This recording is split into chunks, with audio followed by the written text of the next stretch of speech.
সিপাহী লোকটিকে সজোরে হ্রদের মাঝখানে ধাক্কা দিয়ে ফেলে দিল।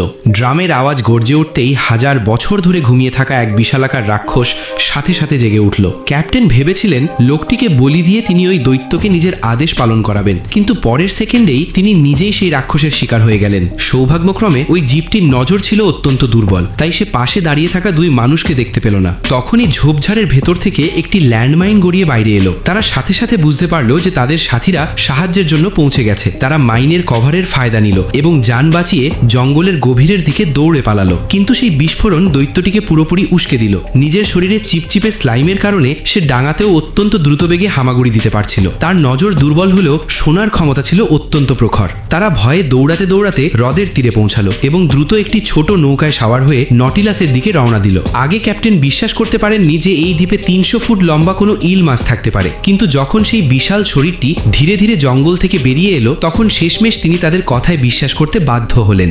ভাগ্যক্রমে রাক্ষসটি তখনও হ্রদের পৃষ্ঠে দাঁড়িয়ে থাকা নটিলাসকে দেখতে পায়নি। ক্যাপ্টেন সাথে সাথে জাহাজ খালি করার নির্দেশ দিলেন, কিন্তু ইঞ্জিন স্টার্ট হওয়ার আওয়াজ সরাসরি ওই রাক্ষসের কানে পৌঁছে গেল। সে বিদ্যুতের গতিতে পানিতে ডুব দিয়ে সরাসরি তাদের দিকে ধেয়ে এলো। এখন তাদের সব আশা শেষ হয়ে গিয়েছিল, কারণ পানি ছিল ওই দানবের নিজস্ব এলাকা। ক্রুরা কিছু করতে পারার আগেই সে জাহাজটিকে নিজের পাকের মধ্যে শক্ত করে জড়িয়ে ধরল। নটিলাস সজোরে দুলতে লাগলো এবং ক্রুরা এদিক ওদিক ছিটকে পড়তে লাগলো। কিন্তু আসল ভয় তখন শুরু হলো যখন জাহাজটিকে হ্রদের গভীরতায় টেনে নিয়ে যাওয়ার পর ওই দৈত্যের শরীর থেকে তীব্র উজ্জ্বল নীল আলো বের হতে শুরু করলো।